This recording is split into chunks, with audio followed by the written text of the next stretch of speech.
تصور کریں ایک ایسا معاشرہ جہاں انصاف کا کوئی نام و نشان نہ تھا، طاقتور ہی قانون تھا اور عورت محض ایک ایسی چیز سمجھی جاتی تھی جس کی کوئی حیثیت نہ تھی، جہاں بیٹی کی پیدائش شرم کی بات سمجھی جاتی تھی اور معصوم کلیوں کو زندہ درگور کر دیا جاتا تھا، جہاں ظلم، جبر اور بے حیائی عام تھی۔ لیکن پھر ایک ایسی ہستی آئیں جنہوں نے اس تاریکی کو روشنی میں بدلا، عورت کو عزت دی اور انسانیت کو اس کے اصل مقام پر بحال کیا۔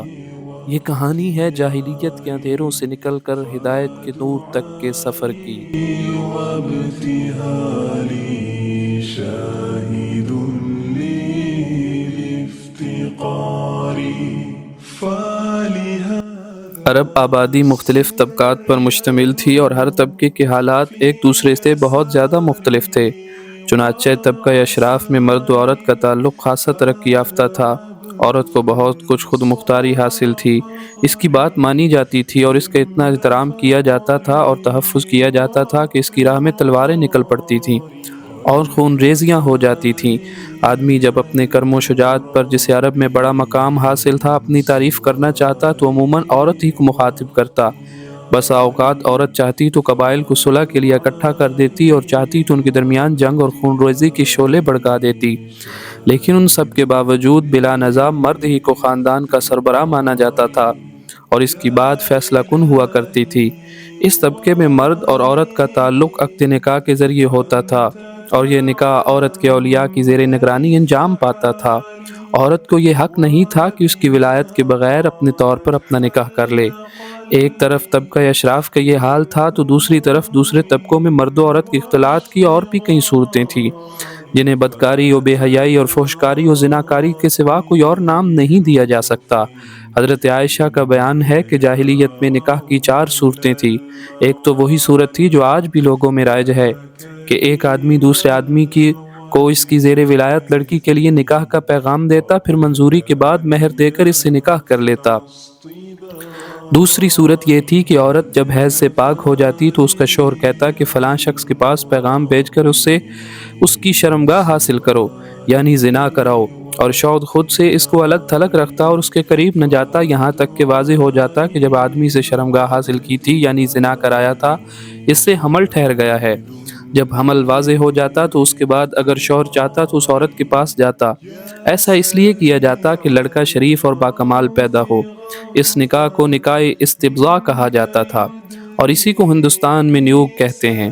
نکاح کی تیسری صورت یہ تھی کہ 10 آدمیوں سے کم کی ایک جماعت اکٹھا ہوتی، سب کے سب ایک ہی عورت کے پاس جاتے اور بدکاری کرتے۔ جب وہ عورت حاملہ ہو جاتی اور بچہ پیدا ہوتا تو پیدائش کے چند دن رات بعد وہ عورت سب کو پلا بھیجتی اور سب کو آنا پڑتا، مجال نہ تھی کہ کوئی نہ آئے۔ اس کے بعد وہ عورت کہتی کہ آپ لوگوں کا جو معاملہ تھا وہ آپ جانتے ہیں، اور اب میرے بطن سے بچہ پیدا ہوا ہے اور اے فلاں وہ تمہارا بیٹا ہے۔ وہ عورت ان میں سے جس کا نام لینا چاہتی لیتی اور وہ لڑکا اس کا مان لیا جاتا۔ چوتھا نکاح یہ تھا کہ سب لوگ اکٹھے ہوتے اور کسی عورت کے پاس جاتے اور وہ اپنے پاس کسی آنے والے سے انکار نہ کرتی۔ یہ رنڈیاں ہوتی تھی جو اپنے دروازے پر جھنڈیاں گاڑے رکھتی تھی تاکہ یہ نشانی کا کام دے اور جو ان کے پاس جانا چاہے بے دھڑک چلا جائے۔ جب ایسی عورت حاملہ ہوتی اور بچہ پیدا ہوتا تو سب کے سب اس کے پاس جمع ہوتے اور قیافہ شناس کو بلاتے۔ قیافہ شناس اپنی رائے کے مطابق اس لڑکے کو کسی بھی شخص کے ساتھ ملحق کر دیتا، پھر یہ اس سے مربوط ہو جاتا اور اس کا لڑکا کہلاتا۔ وہ اس سے انکار نہ کر سکتا تھا۔ جب اللہ تعالیٰ نے محمد رسول اللہ صلی اللہ علیہ وسلم کو مبعوث فرمایا تو جاہلیت کے سارے نکاح منہدم کر دیے، صرف اسلامی نکاح باقی رہا جو آج تک رائج ہے۔ عرب میں مرد و عورت کے ارتباط کی بعض صورتیں ایسی بھی تھیں جو تلوار کی دھار اور نیزے کی نوک پر وجود میں آتی تھیں، یعنی قبائلی جنگوں میں غالب آنے والا قبیلہ مغلوب قبیلے کی عورتوں کو قید کر کے اپنے حرم میں داخل کر لیتا تھا، لیکن ایسی عورتوں سے پیدا ہونے والی اولاد زندگی بھر عار محسوس کرتی تھی۔ زمانہ جاہلیت میں کسی تحدید کے بغیر متعدد بیویاں رکھنا بھی ایک معروف بات تھی۔ لوگ ایسی 2 عورتیں بھی بیک وقت نکاح میں رکھ لیتے تھے جو آپس میں سکی بہنیں ہوا کرتی تھیں۔ باپ کے طلاق دینے یا وفات پانے کے بعد بیٹا اپنی سوتیلی ماں سے بھی نکاح کر لیتا۔ طلاق کا اختیار مرد کو حاصل تھا اور اس کی کوئی حد متعین نہ تھی۔ زناکاری تمام طبقات میں عروج پر تھی، کوئی طبقہ یا انسانوں کی کوئی قسم اس سے مستثنیٰ نہ تھی۔ البتہ کچھ مرد اور کچھ عورتیں ایسی ضرور تھیں جنہیں اپنی بڑائی کا احساس اس برائی کے کیچڑ میں لت پت ہونے سے باز رکھتا تھا۔ پھر آزاد عورتوں کا حال لونڈیوں کے مقابل نسبت اچھا تھا۔ اصل مصیبت لونڈیوں ہی کی تھی، اور ایسا لگتا ہے کہ اہل جاہلیت کی غالب اکثریت اس برائی کی طرف منسوب ہونے میں بھی کوئی عار محسوس نہیں کرتی تھی۔ چنانچہ سنن ابی داؤد وغیرہ میں روایت ہے کہ ایک دفعہ ایک آدمی نے کھڑے ہو کر کہا، یا رسول اللہ، فلاں شخص میرا بیٹا ہے، میں نے جاہلیت میں اس کی ماں سے زنا کیا تھا۔ رسول اللہ نے فرمایا، اسلام میں ایسے دعوے کی کوئی گنجائش نہیں، جاہلیت کی بات گئی، اب تو لڑکا اسی کا ہوگا جس کی بیوی ہوگی، اور زناکار کے لیے صرف پتھر ہے۔ حضرت سعد بن ابی وقاص اور عبد بن زمع کے درمیان زمع کی لونڈی کے بیٹے کے بارے میں، عبداللہ بن زمع کے بارے میں جو جھگڑا پیش آیا تھا وہ بھی بہت معلوم بات ہے۔ جاہلیت میں باپ بیٹے کا تعلق بھی مختلف نوعیت کا تھا۔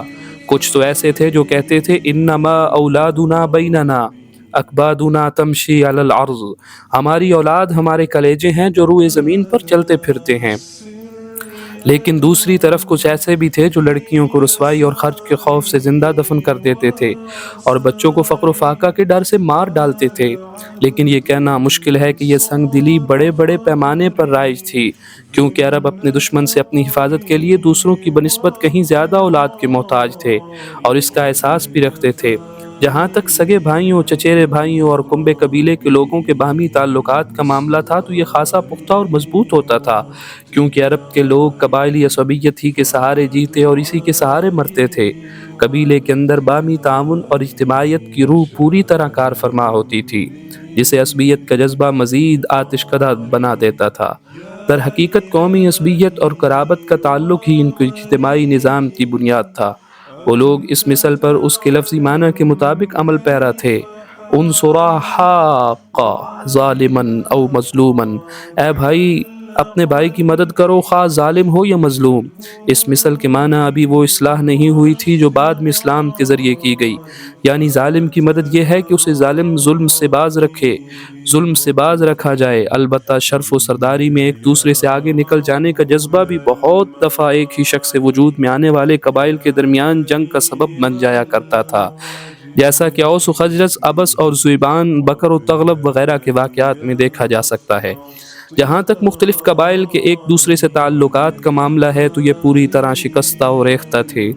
قبائل کی ساری قوت ایک دوسرے کے خلاف جنگ میں فنا ہو رہی تھی۔ البتہ دین اور خرافات کے امیز سے تیار شدہ بعض رسوم و عادات کی بدولت بسا اوقات جنگ کی عدت و شدت میں کمی آ جاتی تھی، اور بعض حالات میں مولات، حلف اور تابعداری کے اصولوں پر مختلف قبائل یکجا ہو جاتے تھے۔ علاوہ اس کے حرام مہینے ان کی زندگی اور حصول معاش کے لیے سراپا رحمت و مدد تھے۔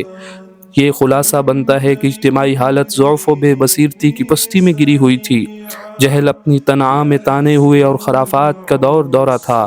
لوگ جانوروں جیسی زندگی گزار رہے تھے، عورت بیچی اور خریدی جاتی تھی، اور بعض اوقات اس سے مٹی اور پتھر جیسا سلوک کیا جاتا تھا۔ قوم کے باہمی تعلقات کمزور بلکہ ٹوٹے ہوئے تھے، اور حکومتوں کے سارے عزائم اپنی رعایا سے خزانے بھرنے یا مخالفین پر فوج کشی کرنے تک محدود ہو گئے تھے۔ یہ تو اپنی جگہ مسلم ہے کہ اہل جاہلیت میں خسیس و رذیل عادتیں اور وجدان و شعور اور عقل سلیم کے خلاف باتیں پائی جاتی تھیں، لیکن ان میں ایسے پسندیدہ اخلاق فاضلہ بھی تھے جنہیں دیکھ کر انسان دنگ اور ششدر رہ جاتا ہے۔ کرم و سخاوت ان کے اندر کوٹ کوٹ کر بہہ پڑی تھی۔ یہ اہل جاہلیت کا ایسا وصف تھا کہ جس میں وہ ایک دوسرے سے آگے نکلنے کی کوشش کرتے تھے، اور اس پر اس طرح فخر کرتے تھے کہ عرب کے آدھے اشعار ان کی نظر ہو گئے۔ اس وصف کی بنیاد پر کسی نے خود اپنی تعریف کی تو کسی نے کسی اور کی۔ حالت یہ تھی کہ سخت جاڑے اور بھوک کے زمانے میں بھی کسی کے گھر کوئی مہمان آ جاتا تو اس کے پاس اپنی ایک اونٹنی کے سوا کچھ نہ ہوتا تو جو اس کے پاس ہوتا وہ اس کے لیے ذبح کر دیتے۔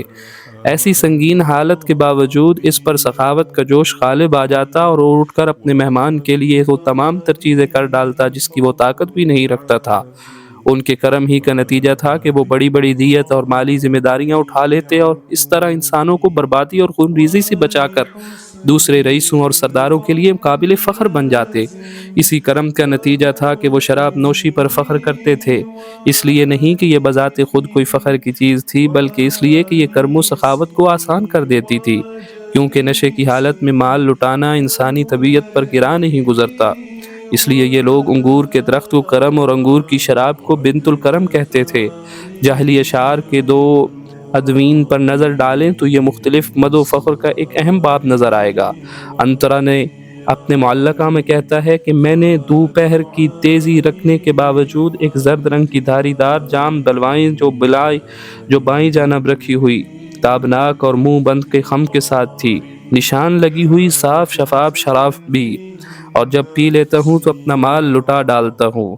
ان کے کرم ہی کا نتیجہ تھا کہ وہ جوا کھیلتے تھے۔ ان کا خیال تھا کہ یہ بھی سخاوت کی ایک راہ ہے، کیونکہ انہیں جو نفع حاصل ہوتا یا نفع حاصل کرنے والوں کے حصے سے جو کچھ فاضل بچ رہتا اسے مسکینوں کے لیے صدقہ کر دیتے تھے۔ اس لیے قرآن پاک نے شراب اور جوئے کے نفع کا انکار نہیں کیا، بلکہ یہ فرمایا ان دونوں کا گناہ ان کے نفع سے بڑھ کر ہے۔ وفائے عہد، یہ بھی دور جاہلیت کے اخلاق فاضلہ میں سے ہے۔ عہد کو ان کے نزدیک دین کی حیثیت حاصل تھی، جس سے وہ بہرحال چمٹے رہتے تھے، اور اس راہ میں اپنی اولاد کا خون اور اپنے گھر بار کی تباہی بھی ہیچ سمجھتے تھے۔ اسے سمجھنے کے لیے ہانی بن مسعود شیبانی، سمعال بن عاد اور عاجب بن زرارہ کے واقعات کافی ہیں۔ خودداری و عزت نفس، اس پر قائم رہنا اور ظلم و جبر برداشت نہ کرنا بھی جاہلیت کے معروف اخلاق میں سے تھا۔ اس کا نتیجہ یہ تھا کہ ان کی شجاعت و غیرت حد سے بڑی ہوئی تھی۔ وہ فوراً بھڑک اٹھتے تھے اور ذرا ذرا سی بات پر جس سے ذلت و اہانت کی بو آتی ہو شمشیر و سنان اٹھا لیتے تھے اور نہایت خون ریز جنگ چھیڑ دیتے تھے۔ انہیں اس راہ میں اپنی جان کی کوئی قطعاً پرواہ نہ ہوتی۔ عزائم کی تکمیل، اہل جاہلیت کی ایک خصوصیت یہ بھی تھی کہ جب وہ کسی کام کو مجد و افتخار کا ذریعہ سمجھ کر انجام دینے پر تل جاتے تو پھر کوئی رکاوٹ انہیں روک نہیں سکتی تھی۔ وہ اپنی جان پر کھیل کر اس کام کو انجام دے ڈالتے۔ علم و بردباری اور سنجیدگی بھی اہل جاہلیت کا ایک وصف تھا، مگر یہ ان کی اس حد تک بڑھی ہوئی شجاعت اور جنگ کے لیے ہمہ وقت آمادگی کی عادت کے سبب نادر الوجود ہو گئی تھی۔ بدوی سادگی بھی ان کی ایک ایسی صفت تھی جو ان کے علاوہ کسی میں نہیں پائی جاتی تھی۔ ان میں سچائی اور امانت پائی جاتی تھی۔ وہ فریب کاری و برآتی سے دور اور متنفر تھے۔ ہم سمجھتے ہیں کہ جزیرۃ العرب کی ساری دنیا جو جغرافیائی نسبت حاصل تھی، اس کے علاوہ یہی وہ قیمتی اخلاق تھے جن کی وجہ سے اہل عرب کو بنی نوع انسان کی قیادت اور رسالت عامہ کا بوجھ اٹھانے کے لیے منتخب کیا گیا، کیونکہ یہ اخلاق اگرچہ بعض اوقات شر و فساد کا سبب بن جاتے تھے، ان کی وجہ سے المناک حادثات پیش آ جاتے تھے، لیکن یہ فی نفس ہی بڑے قیمتی اخلاق تھے جو تھوڑی سی اصلاح کے بعد انسانی معاشرے کے لیے نہایت مفید بن جاتے تھے، اور یہی کام اسلام نے انجام دیا۔ غالباً ان کے اخلاق میں ایفائے عہد کے بعد عزت نفس اور پختگی عزم سب سے گراں قیمت اور نفع بخش جوہر تھا، کیونکہ اس قوت قاہرہ اور عزم مصمم کے بغیر شر و فساد کا خاتمہ اور نظام عدل کا قیام ممکن نہیں تھا۔ اہل جاہلیت کی یہی باتیں تھیں کہ جن کے سبب وہ پورے عالم کے اندر ایک ایسی منتخب قوم ثابت ہوئے کہ اللہ رب العزت نے اپنا پیغمبر انہی عرب کے اندر بھیج دیا کہ جن کی کہیں تو جنگ و فساد کی باتیں مشہور ہوا کرتی تھیں تو کہیں دوسری طرح ان کی ایفائے عہد اور سخاوت کے چرچے ہوا کرتے تھے۔